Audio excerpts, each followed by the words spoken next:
El título del tema de esta mañana es Cuando las cosas no salen como tú esperas. Y para esto les voy a pedir que vayamos a leer Lucas, el capítulo 24, los versículos 13 y 21. Y dice así: He aquí, dos de ellos iban el mismo día a una aldea llamada Emaús, que estaba a 60 estadios de Jerusalén, e iban hablando entre sí de todas aquellas cosas que habían acontecido.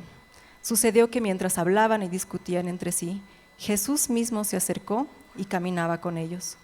Mas los ojos de ellos estaban velados para que no lo conociesen. Y les dijo: ¿Qué pláticas son estas que tenéis entre vosotros mientras camináis? ¿Y por qué estáis tristes? Respondiendo uno de ellos, que se llamaba Cleofas, le dijo: ¿Eres tú el único forastero en Jerusalén que no has sabido las cosas que en ella han acontecido en estos días? Entonces él les dijo: ¿Qué cosas? Y ellos le dijeron: de Jesús Nazareno, que fue un varón profeta, poderoso en obra y en palabra delante de Dios y de todo el pueblo, y cómo le entregaron los principales sacerdotes y nuestros gobernantes a sentencia de muerte y le crucificaron. Pero nosotros esperábamos que Él era el que había de redimir a Israel. Y ahora, además de esto, hoy es el tercer día que esto ha acontecido. La historia cuenta que era el tercer día de que Jesús había sido crucificado. Y dos de sus seguidores estaban caminando, yendo camino a una población que se llamaba Emaús. Y estaban todos tristes, desanimados, frustrados, con angustia. Iban caminando y en eso Jesús se les acerca caminando a su lado, ¿no? Y ellos estaban en esta situación porque realmente las cosas no habían pasado como ellos esperaban que pase. El que ellos creían que era Dios, que creían que era el Salvador, ahora estaba muerto, ¿no?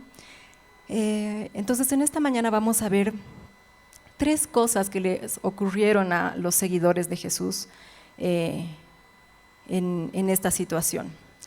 La primera que yo he logrado identificar es que los seguidores de Jesús dejaron que la tristeza los invadiera, ¿no? En el versículo 17 dice que Jesús se les acercó y les dijo: ¿Qué pláticas son estas que tenéis entre vosotros mientras camináis? ¿Y por qué estáis tristes? Los seguidores de Jesús tenían una tristeza muy profunda que los invadía, porque claro, su maestro, el que tenían puesta toda su esperanza, había muerto, y además había muerto de la forma más trágica y más cruel que ellos podían haber visto, ¿no? Pero es interesante cómo Jesús les pregunta y les dice: ¿por qué están tristes? Es decir, Jesús no entendía por qué ellos estaban tristes.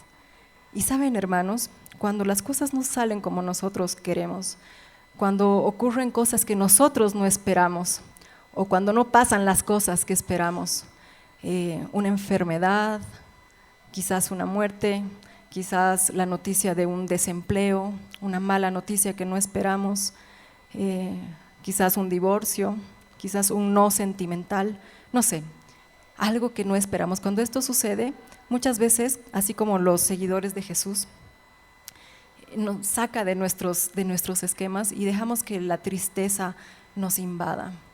¿Y qué es lo que ocurre cuando nosotros dejamos que esta tristeza, que este desánimo, que esta frustración nos invada? Es que dejamos de creer y de escuchar la voz de Dios. Nos olvidamos las palabras que Dios ya ha hablado a nuestra vida. Y es por eso que Jesús les preguntaba: ¿por qué están tristes? Porque Jesús ya les había hablado de esto. Jesús les había dicho a ellos que esto iba a acontecer. En Mateo 16, 21, 22 dice: desde entonces Jesucristo comenzó a declarar a sus discípulos que debía ir a Jerusalén y sufrir muchas cosas de parte de los ancianos y de los principales sacerdotes y de los escribas, y ser muerto y resucitar al tercer día. Es decir, ellos sabían lo que iba a pasar. Jesús se los había dicho, y no una sola vez. En varias porciones de la palabra nosotros leemos que Jesús les les advierte y profetiza su muerte, y profetiza cómo va a ser su muerte, pero también les dice que va a resucitar al tercer día.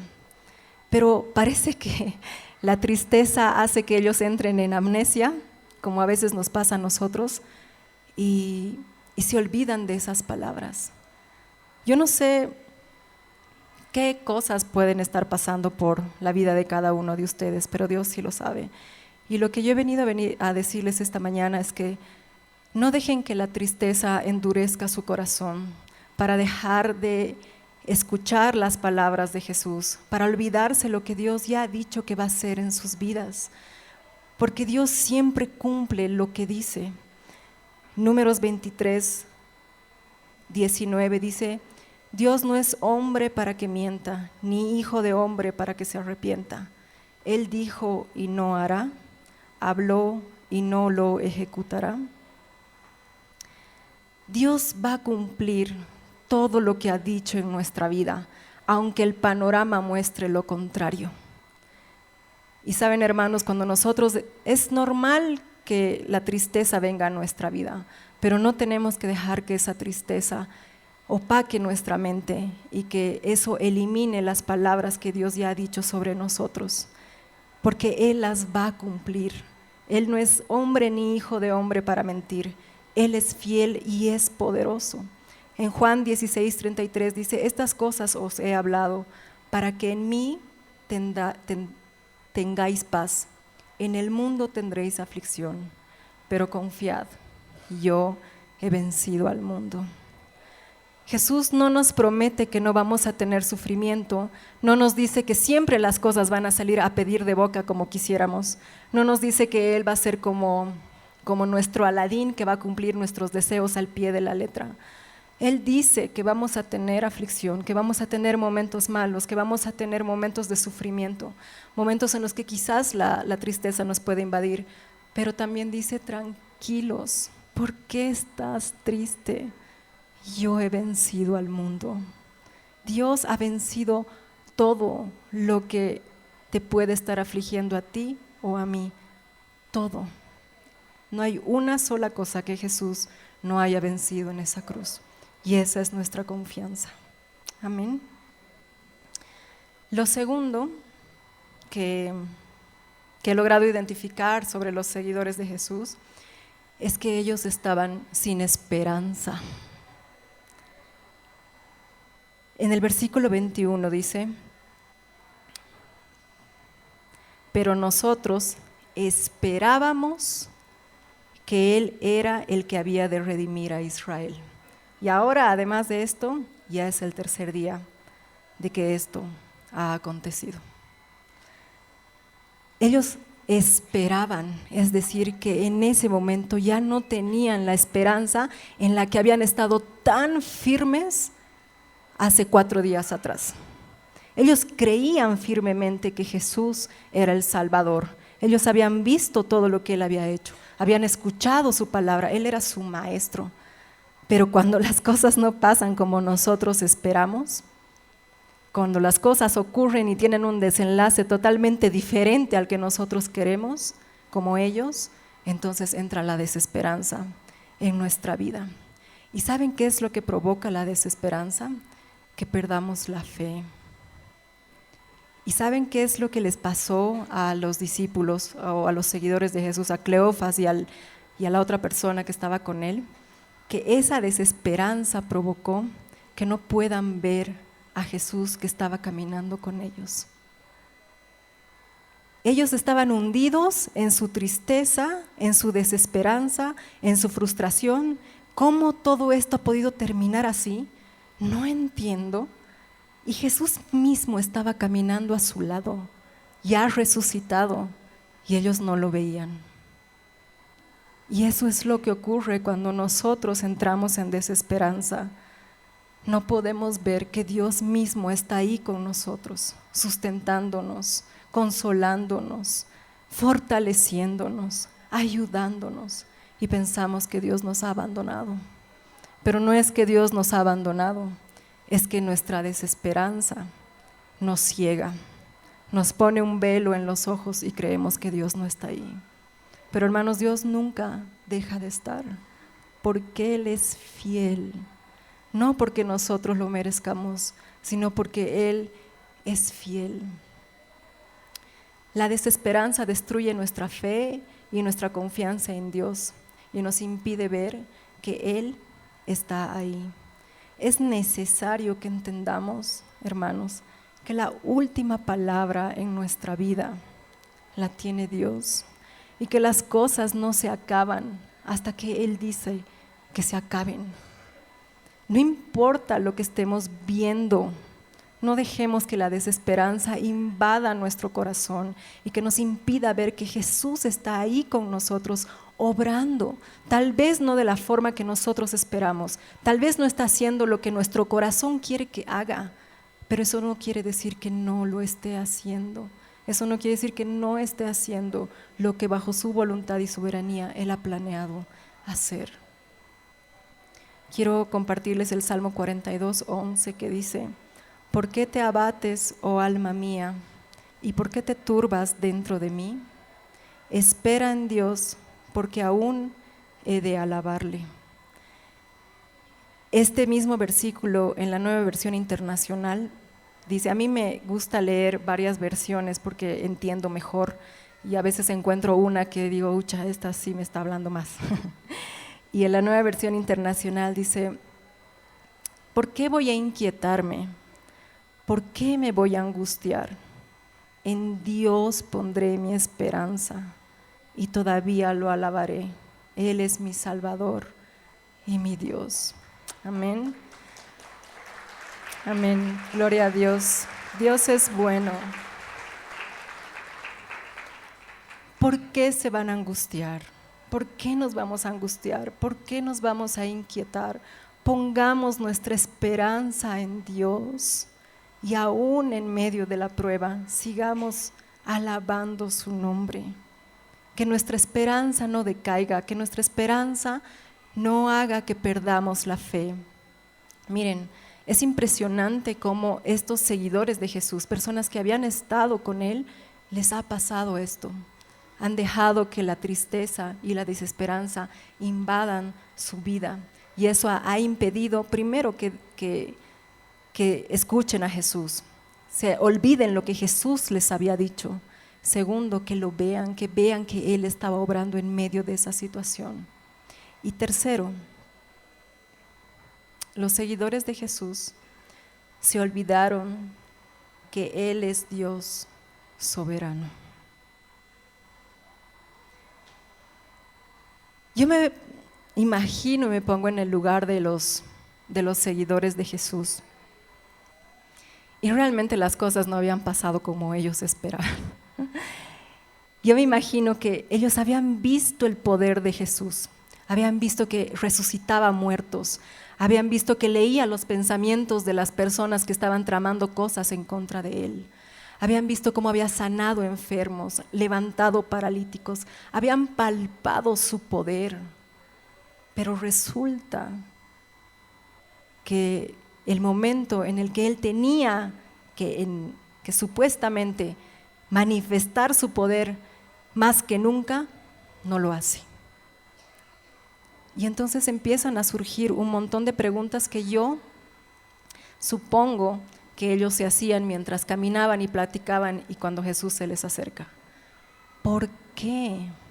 ¿Por qué todo ha tenido que terminar así? ¿Por qué si Él supuestamente era el Hijo de Dios, ha sido humillado de esa manera? ¿Por qué si tenía el poder de bajar de esa cruz no lo ha hecho? ¿Por qué no ha callado la boca de los fariseos, de los sacerdotes que incitaban a que lo crucifiquen? ¿Por qué? ¿Por qué? Y esa pregunta muchas veces ronda en nuestra cabeza. Esa pregunta es lo que yo me he estado haciendo últimamente también. ¿Por qué, Dios? ¿Por qué permites que pase esto? ¿Por qué no has hecho algo? ¿Por qué? Pero saben, hermanos, Dios es soberano y Él sabe mejor que nosotros por qué hace las cosas como las hace o por qué permite que algunas cosas sucedan como suceden. Lo inexplicable que sucedió con Jesús fue para un peso de gloria eterno. El Padre y el Hijo, en su soberanía desde el principio de los tiempos, habían determinado que las cosas tenían que ser así. Nosotros, los discípulos, no lo entendían. Imagínense, ustedes y yo ya sabemos el desenlace de la historia. Sabemos que Jesús al final resucitó en gloria y que venció, pero en ese momento los discípulos no lo sabían, no lo habían visto, lo estaban viviendo el paso a paso de la historia. Entonces yo me imagino y me pongo en el lugar de ellos y digo, realmente, o sea, si yo hubiera estado ahí, yo hubiera visto que el que yo creía que era el Salvador, donde estaba toda mi esperanza, lo crucifican y muere. ¿Por qué? ¿Por qué? ¿Qué ha pasado? Esto no tenía que ser así. Yo tenía fe en Él, yo creía en todo lo que había dicho, pero ahora está muerto y encima ya es el tercer día. Y eso era lo que les estaba pasando a ellos. Pero gracias a ese evento inexplicable es que nosotros tenemos el regalo más grande de la humanidad, que es la salvación. Entonces Dios tiene propósitos mucho más grandes y más profundos de lo que nosotros podemos ver a través de la prueba, a través de la situación, a través de nuestros cuestionantes. ¿Por qué? ¿Por qué? En Romanos 12:2 dice: no os conforméis a este siglo, sino transformaos por medio de la renovación de vuestro entendimiento, para que comprendáis cuál sea la buena voluntad de Dios, agradable y perfecta. Para poder entender que la voluntad de Dios es agradable y perfecta, necesitamos renovar nuestra mente y nuestro entendimiento. Muchas veces yo me he preguntado, ¿qué significa renovar tu mente y tu entendimiento? Y significa, he llegado a la conclusión de que simplemente significa conocer a Dios. Conocer el corazón de Dios. Conocer que aunque no es lo que tú esperas, que aunque te duele, que aunque te frustra, que aunque pareciera que te mata los sueños, es la voluntad de Dios y es agradable y es perfecta. Esto yo lo he meditado y he aprendido a través de una de mis discípulas, que nos compartió algo que impactó mi vida mucho. Hace 3 semanas atrás o un mes atrás, ella nos compartía el testimonio que tuvo con Dios, y ella tenía un embarazo de alto riesgo, de muy alto riesgo.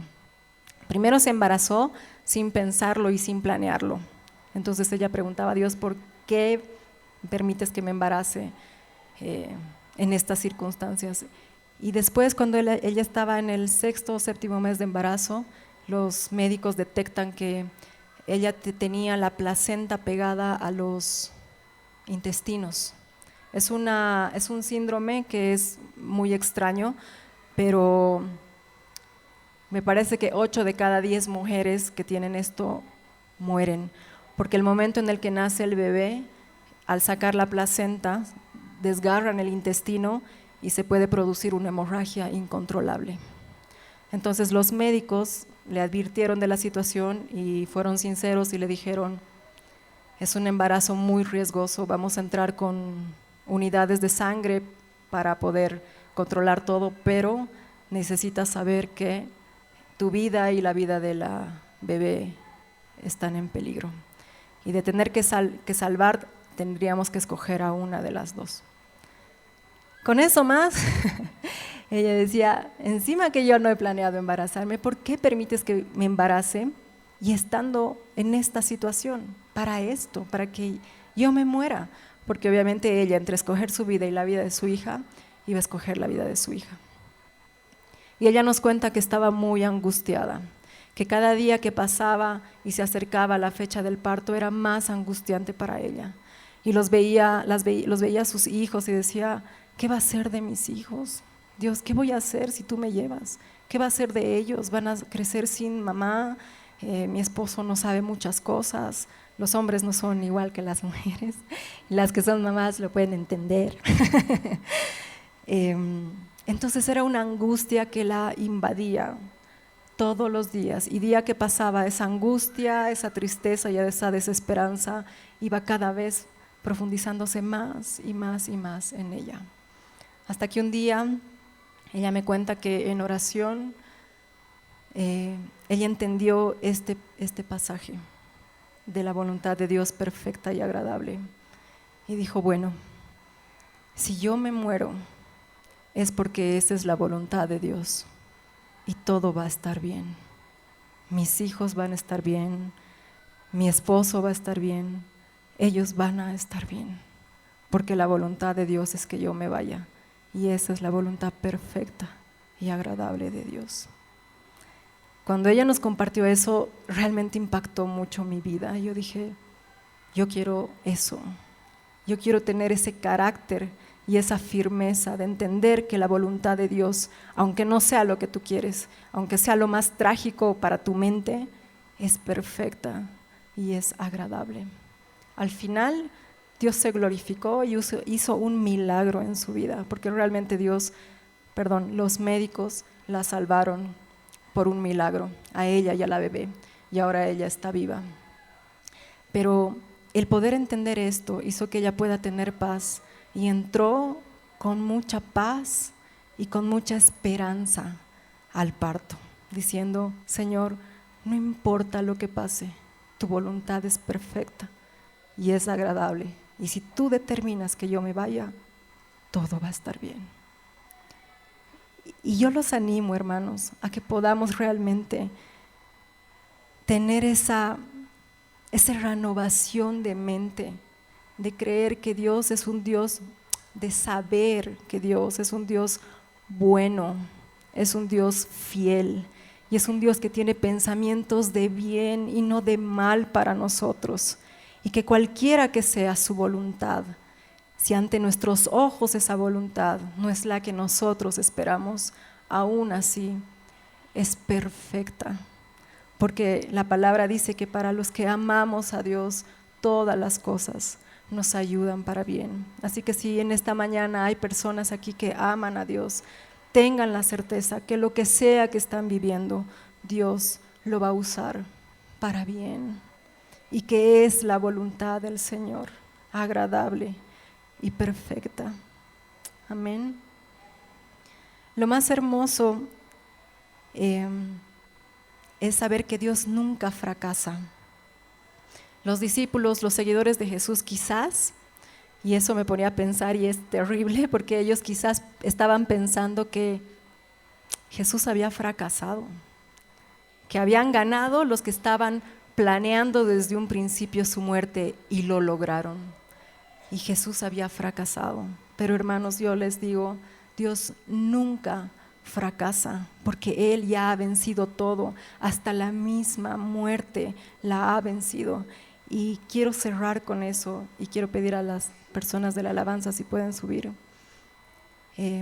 Quiero terminar leyendo este versículo que está en Romanos 5 del 3 al 5. Quiero leerles la Nueva Traducción Viviente. Es una versión de la Biblia que a mí me encanta leer porque realmente la puedo entender mucho, y dice: también nos alegramos al enfrentar pruebas y dificultades, porque sabemos que nos ayudan a desarrollar resistencia, y la resistencia desarrolla firmeza de carácter, y el carácter fortalece nuestra esperanza segura de salvación, y esa esperanza no acabará en desilusión, pues sabemos con cuánta ternura nos ama Dios, porque nos ha dado el Espíritu Santo para llenar nuestro corazón con su amor. Al leer estos versículos, Dios hablaba mucho a mi corazón, con estas cuestionantes del por qué. La palabra dice que nosotros nos gocemos cuando estemos pasando por problemas, cuando estemos pasando por dificultades, porque eso, hermanos, va a traer firmeza de carácter. Y nosotros necesitamos tener firmeza de carácter para creer y aceptar que la voluntad de Dios es perfecta y es agradable. Y además para saber que no hay nada que Dios no haya vencido. Y que aunque las cosas terminen como tú no esperas, aunque las cosas terminen en muerte como pasó con Jesús, aún eso Dios lo tiene controlado, aún eso Dios lo tiene vencido. Dice, fortalece nuestra esperanza segura de salvación, y esa esperanza no quedará en desilusión. Nuestra esperanza, hermanos, no va a terminar en desilusión, porque Dios ha vencido lo único que podía quitarnos la esperanza, que era la muerte. Él lo ha vencido.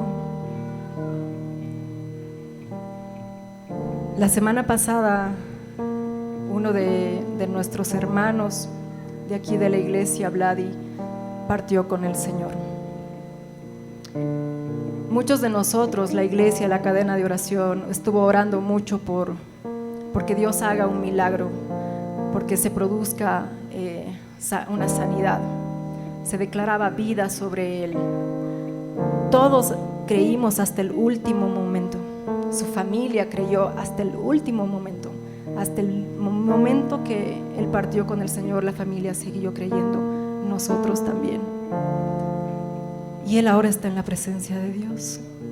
Y saben, hermanos, muchos pueden pensar que Dios ha fallado, que no ha hecho el milagro que estábamos esperando. Pero quiero decirles que Dios nunca falla y que Él ha cumplido su promesa de salvación. Y que ni la muerte puede hacer que Dios deje de cumplir sus promesas. Amén. Así que en esta mañana yo quiero pedirles a las personas que estén en una situación de tristeza, de desesperanza, que las cosas no están saliendo o no han salido como tú esperas, que te puedas poner de pie para que podamos orar y que podamos entender que no hay nada imposible para Dios, y que si tú crees y tú pones tu esperanza en el Señor, nunca vas a terminar en desilusión. Ponte de pie ahí donde estás, vamos a orar. Si este mensaje ha bendecido tu vida, puedes contactarte con nosotros visitando nuestra página en Facebook, Familia Alcanzando las Naciones. Por favor, escríbenos y cuéntanos cómo Dios ha bendecido tu vida a través de este mensaje. Para más información, comunícate al 611 40 47 8. Ven y descubre lo maravilloso que es vivir con Jesús.